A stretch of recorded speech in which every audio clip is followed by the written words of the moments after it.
Muy buenos días, amados hermanos y hermanas. Qué alegría poder dar inicio al estudio del libro de Levítico, el tercer libro de la Biblia.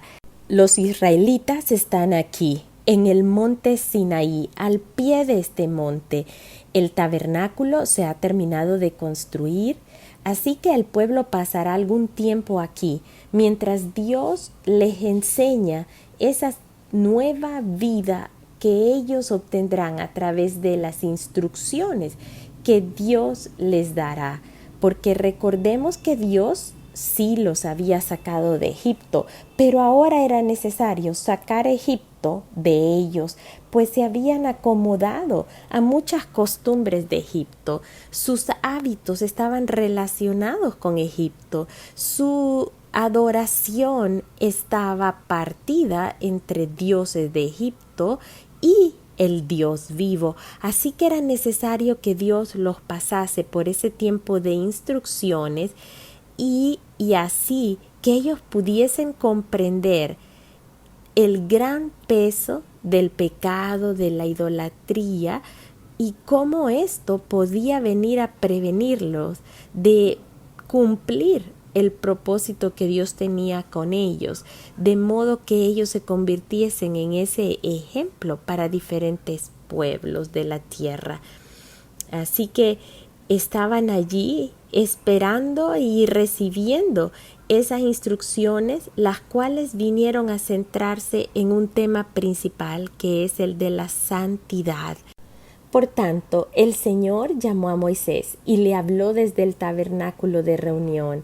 Recuerden que ya está construido, así que el Señor está haciendo uso de aquello que estaba puesto por obra de acuerdo a las instrucciones que Él había dado.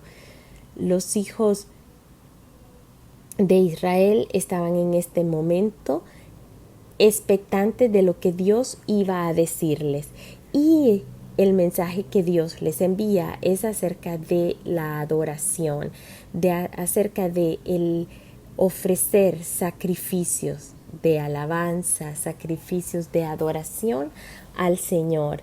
Y comienza diciéndoles que este tipo de sacrificios podía hacerse por medio de un animal, específicamente del ganado vacuno, que son pues los terneros, vacas, y del ganado ovejuno. El tipo de ofrenda que estamos estudiando en el capítulo 1 es la ofrenda del holocausto. Para este tipo de ofrenda también se pueden presentar aves, es decir, tórtolas o palominos. Recordemos que este tipo de ofrenda se le llama holocausto y se presentaba un macho sin defecto. El animal debía ser sin defecto, simbolizando la perfección moral demandada por un Dios que es santo y la naturaleza perfecta del verdadero sacrificio que vendría en Jesucristo. La persona que hacía la ofrenda debía colocar la mano sobre el animal, simbolizando que se identificaba totalmente con él y que este animal venía a ser un sustituto. Luego, la persona debía matar el animal y el sacerdote era el que se encargaba de esparcir la sangre, porque este animal debía ser quemado en su totalidad, exceptuando la piel y la sangre. La sangre se esparcía por... La idea central de este holocausto era una consagración total a Dios, desde que el fuego consume al animal. Esto viene a simbolizar un abandono total de uno mismo y una entrega personal a Dios. A causa del pecado era necesario que la persona muriera. Y en este caso, la muerte la ocupa un animal sobre el cual se imponía las manos, sobre este animal. La persona que estaba haciendo la ofrenda debía colocar su mano encima del animal como una manera de identificarse a sí mismo con el animal y hacer ver que el animal estaba pagando por el precio de su pecado.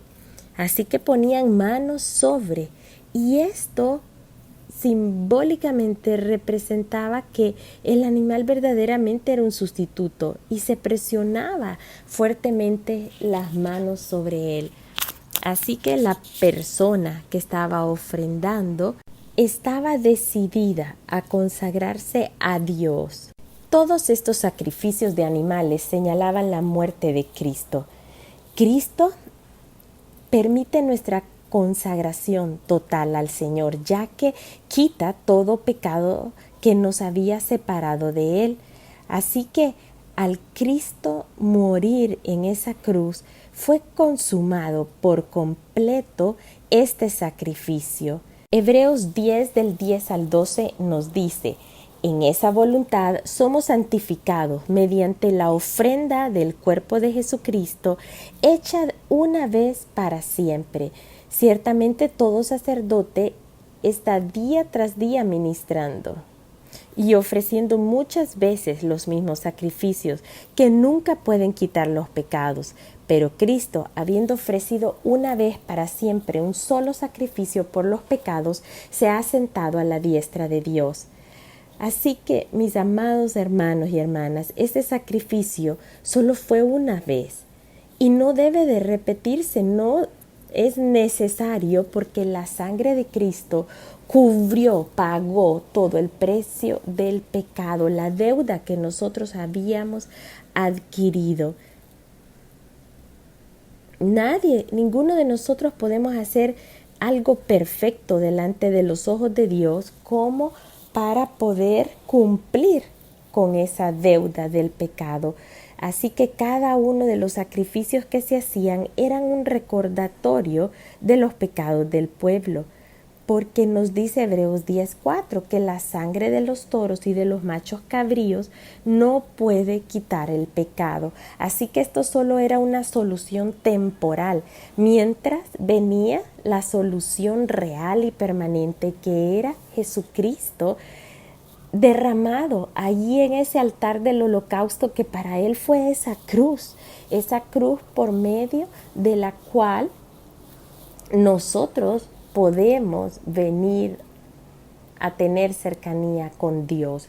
En esa cruz la sangre fue derramada, fue vertida, así como lo es en este capítulo, que el sacerdote se encargaba de rociar con la sangre del animal que se iba a sacrificar, rociar todo lo que era el altar. De la misma manera, Jesús, siendo el sacerdote mismo, él se sacrificó y fue su sangre derramada en ese altar, que ciertamente es esa cruz en que Jesús fue crucificado.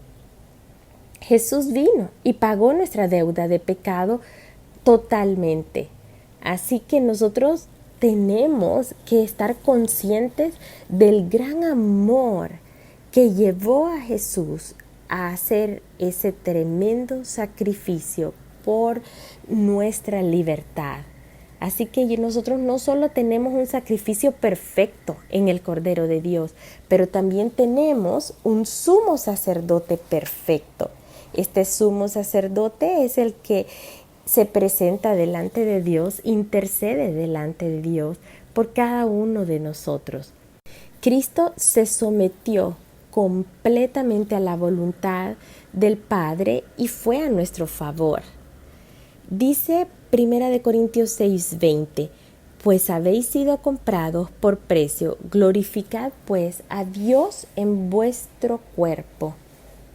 Así que nosotros somos ese sacrificio viviente, como lo dice Romanos 12:2.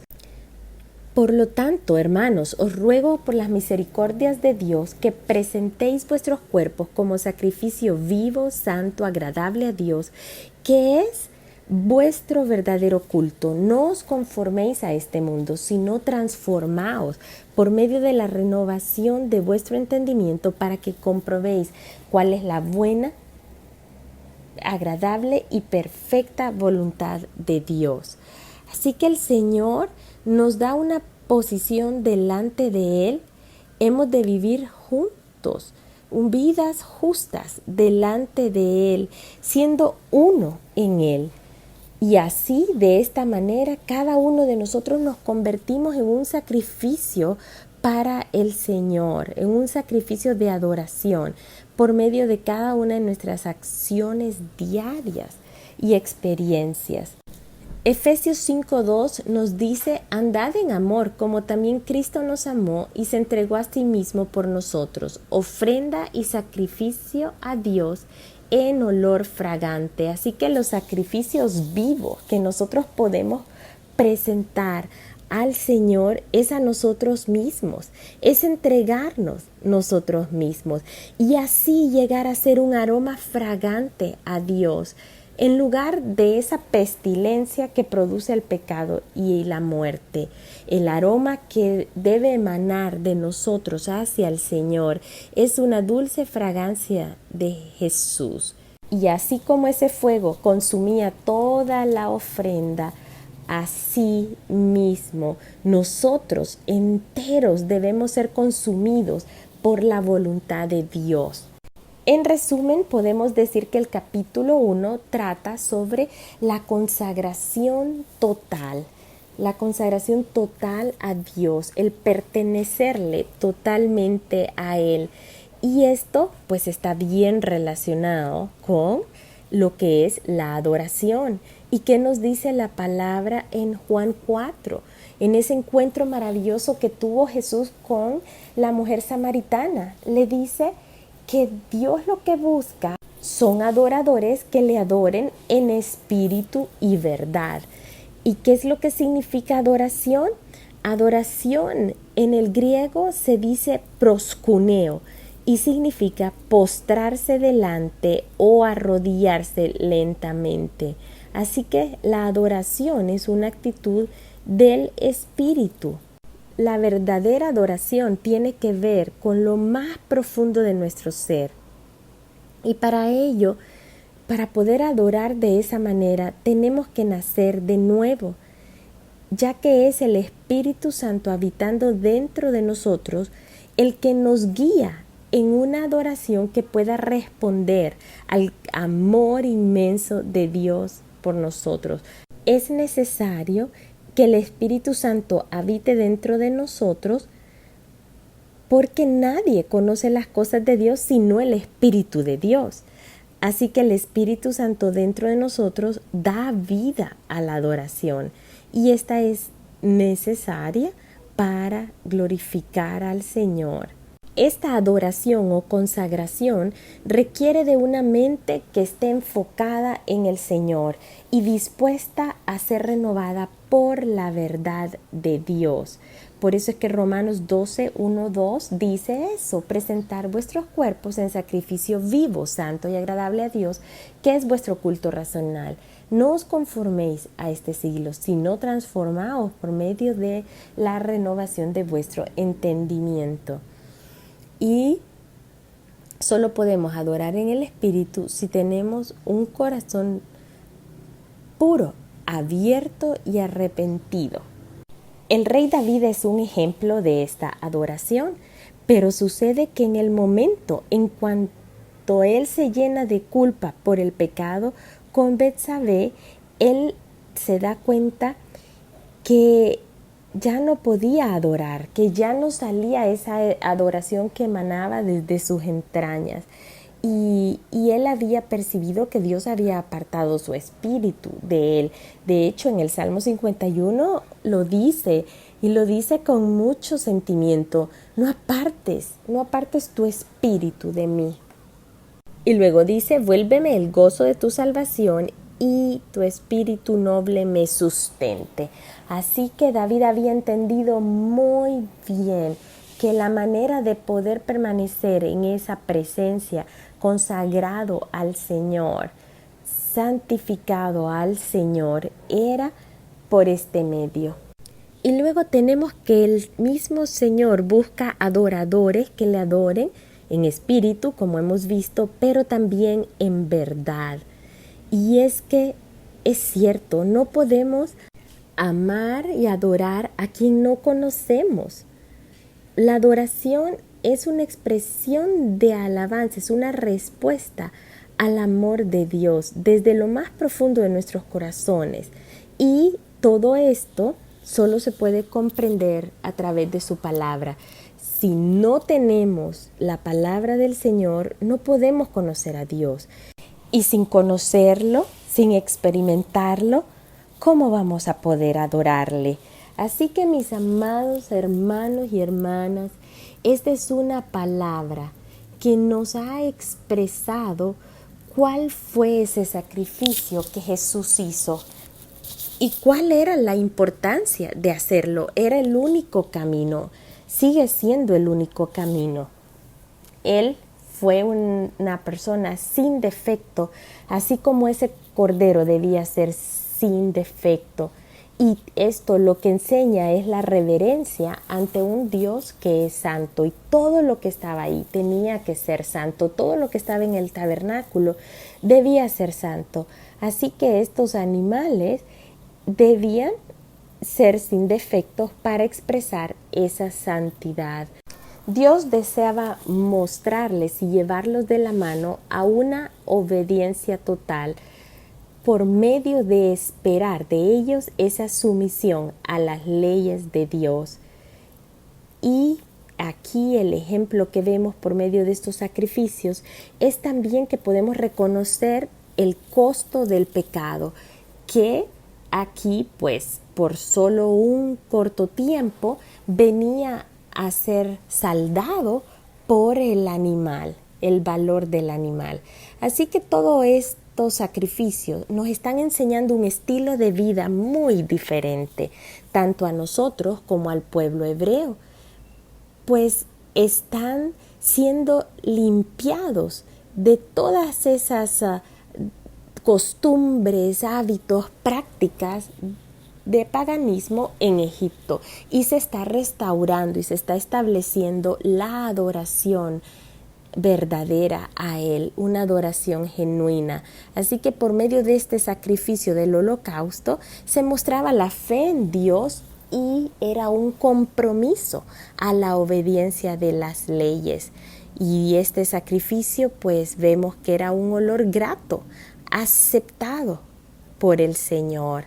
Así que mis amados hermanos y hermanas, entendemos ahora por qué era necesario el sacrificio de Jesús en la cruz. Entendemos que ese sacrificio fue verdaderamente un holocausto. El cuerpo de Cristo fue totalmente ofrendado como un sacrificio para traer libertad a nosotros, para que nosotros pudiésemos estar libres del pecado, libres del dominio del pecado. Difícilmente podemos entender por qué era necesario el sacrificio de Jesús si no tenemos estos pasajes o estos versículos en el libro de Levítico. Esos sacrificios debían hacerse repetidamente por las personas en una señal de dependencia. Esto les recordaba que ellos dependían de Dios y hasta cierto punto les iba moldeando y les iba modelando una nueva realidad, estando bajo la protección, el cuidado y el gobierno de Dios. Finalmente, podemos decir que este sacrificio de consagración daba conciencia de arrepentimiento y restauración. El propósito de estos sacrificios era revelar al Dios alto y santo, al Dios que nos ama, que nos brinda su cuidado, que desea que nosotros caminemos en santidad, en obediencia a Él. Así que estas ceremonias servían para enfocar la vida de las personas a la vida de Dios. Por medio de un sacrificio se acercaba a Dios y se ofrecía esta relación restaurada. Nosotros tenemos ese gran privilegio de haber tenido el sacrificio único que bastó para siempre, que fue el sacrificio de Jesucristo. Así que, mis amados hermanos, ha sido un deleite haber compartido este primer libro de Levítico con cada uno de ustedes. Que Dios les bendiga y les amo mucho.